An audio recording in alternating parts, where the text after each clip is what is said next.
सिंध में से 70 में भुट्टो साहब इलेक्शन नहीं जीते थे, पंजाब से जीते। फिर बेनज़ीर साहिबा के वक्त में भी ये सिंध का रिजल्ट नहीं था जो अभी आया। अभी बदतरीन 15 साल की करप्शन के बाद जो रिजल्ट आया, पूरा सिंध स्वीप किया है।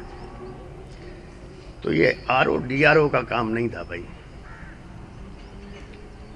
इस इलेक्शन को तो हम लोग जीडी वाले कबूल करते ही नहीं हैं, रिजेक्ट करते हैं। और ये इलेक्शन को मैं कहता हूँ एंटी स्टेट इलेक्शन। इसलिए एंटी स्टेट इलेक्शन कह रहा हूँ कि 70 में मरहूम भुट्टो साहब के पास 80 या 81 मेंबर थे, मुजीबुर रहमान के पास 160 या 106 मेंबर थे।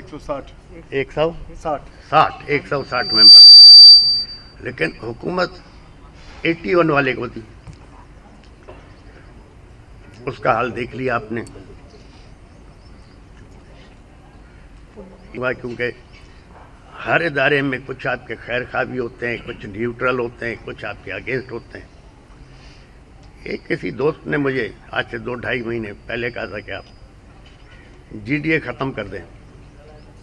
मैं कहा जीडीए मैं किस तरह ख़त्म कर सकता हूँ? लोगों ने मुझ पर भरोसा किया, कहा कि भाई जीडीए ख़त्म करो तो आप अपनी फंक्शनल के उस पर लड़ो, तो 2-3 एमएनए और बाकी एमपी आपको मिल जाएंगे। मैं कहा जीडीए तो नहीं ख़त्म कर सकता। जो जिन लोगों को जीडीए से जाना था वो चले गए, अब जो रुके हुए हैं मुझ पर भरोसा करके रुके हुए। फिर थोड़े दिनों के बाद फिर आया कि भाई तुम मेरे दोस्त हो, तुम्हें एडवाइस कर रहे हैं, तुम जीडीए ख़त्म करो, जरदारी साहब के साथ अलायंस कर लो, अपनी सीटें निकाल लो, जीडीए को भूल जाओ। मैंने कहा यार बात सुनो, मेरी कमिटमेंट है, मैं ये धोखा नहीं दे सकता। कहा तो फिर सुन लो, जीडीए के सामने 0 लिखा हुआ है। मैंने कहा अच्छा, बाकी पार्टियों के सामने? तो कहा कि एमक्यूएम के सामने 15+ लिखा हुआ है। मैंने कहा 15+ क्या मतलब? कहा कि भाई एमक्यूएम का पीओएस पार्टी से तो झगड़ा है नहीं, एमक्यूएम का है पीटीआई से झगड़ा, तो इसलिए एमक्यूएम को 15+ लिखा हुआ है। आप लोगों को एक भी एमएनए नहीं उठाओगे। मैंने कहा कोई बात नहीं, तो आप हारने के लिए तैयार हैं? मैंने कहा हाँ, इज्जत से हारने के लिए तैयार हैं। तो अब लोग कह रहे हैं आरओ ने ये किया, डीआरओ ने ये किया। ये नहीं, इस तरह नहीं हुआ है। ये सब कुछ 3 महीने पहले ही डिसाइड हो गया था। कहाँ डिसाइड हुआ, कैसे हुआ? और ये एंटी स्टेट इलेक्शन हुआ है। जिन लोगों ने भी ये करवाया है उनको ये सोचना चाहिए कि ये इलेक्शन एक गंद करवा दिया है, और ये इलेक्शन चलेगा कैसे आगे। और दूसरा, मैं इमरान खान ना मेरा रिश्तेदार है ना उससे यार मेरी दोस्ती है, लेकिन एक चीज़ मैं कहूँगा, ये जो नौजवानों ने हिम्मत की जो इमरान खान का साथ थे, उनको मैं सलाम भी करना चाहता हूँ। और जो ये फैसला करने वाले, उनको अंदाज़ा ही नहीं था कि इमरान खान के साथी इतने तादाद में इलेक्शन जीत जाएंगे। अब वो जीत तो गए, अब किस तरह बिकते हैं, किस तरह नहीं बिकते, वो अलग बात है। तो हम एंटी स्टेट लोग नहीं हैं, क्योंकि फौज को नाराज़ करके तो हम चल नहीं सकते। बाकी हमारे दोस्तों ने कहा है पब्लिक का प्रेशर बहुत ज़्यादा है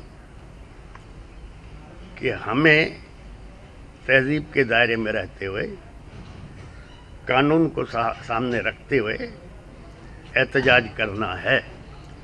हमें कानून के मुताबिक, ये हमारा हक है। जिस मुल्क में आपको न इज़्ज़त मिले, ना इंसाफ मिले, तो लोग क्या करें? कानून हाथ में लेंगे। हम कानून हाथ में लेने ही नहीं चाहते। हम अपनी एक इज़्ज़त से, पब्लिक का जो उन पे प्रेशर है कि एहतजाज तो करो, तो इंशाल्लाह एहतजाज करेंगे। हमारी दोस्तों से मशवरे भी हो रहे हैं, आज भी हमारी मीटिंग और भी है। कब 1-2 दिन में करेंगे एहतजाज भाई? हाँ जी, मैं अनाउंस करता हूँ। भाई दूसरा जो मैं पॉइंट भूल गया था, और मैं हैरान हूँ कि किसी भी सियासी लीडर ने या किसी भी सियासी पार्टी ने इसका नोट ही नहीं लिया। बाजवा साहब जाते जाते जो पंडोरा बॉक्स खोलने की कोशिश की थी या खोल के गए थे, बाजवा साहब ने फरमाया था कि बांग्लादेश सियासतदानों ने बनाया। चलो, सियासतदानों ने बनाया। जब बांग्लादेश बना तो उस वक्त हुकूमत किसकी थी? प्रेसिडेंट कौन था? ये एक नया पंडोरा बॉक्स खोल के गए और किसी भी सियासतदान ने इसको उठाया नहीं। तो मैं तो कहता हूँ भाई, हुकूमत भी फौज की थी, प्रेसिडेंट भी फौज का था, सियासतदान कहाँ थे? इस पे भी ज़रूर इंक्वायरी होनी चाहिए। बाकी इस इलेक्शन से हमारा कोई लेना देना नहीं है, क्योंकि सारा फ्रॉड पे था। जो बेनज़ीर साहिबा नहीं कर सकी, जो भुट्टो साहब मरूम नहीं कर सके, जरदारी साहब ने कैसे करके दिखाया। या खुदा की तरफ से गैबी मदद हो गई उनको। अब हमारे मरोज भाई हैं, वो तो चिड़िया भी नहीं मार सकते, उस पर भी केस। मुर्तज़ा जतोई पे, लियाकत जतोई पे फायरिंग भी इन पे केस। पिछले इलेक्शन में मेरे बेटे मर्डर का केस था, जो अभी तक चल रहा है, वो ख़त्म नहीं हुआ। तो अब नए केस बन जाएंगे, उसके लिए भी हमें तैयार है। खुदा अच्छा करेगा। बाकी है कि हमारे दोस्त बैठे हैं, मज़ीद फैसला करेंगे, लेकिन इंशाअल्लाह कानून के मुताबिक इज़्ज़त के दायरे में रह के जो भी हम करेंगे। मेहरबानी।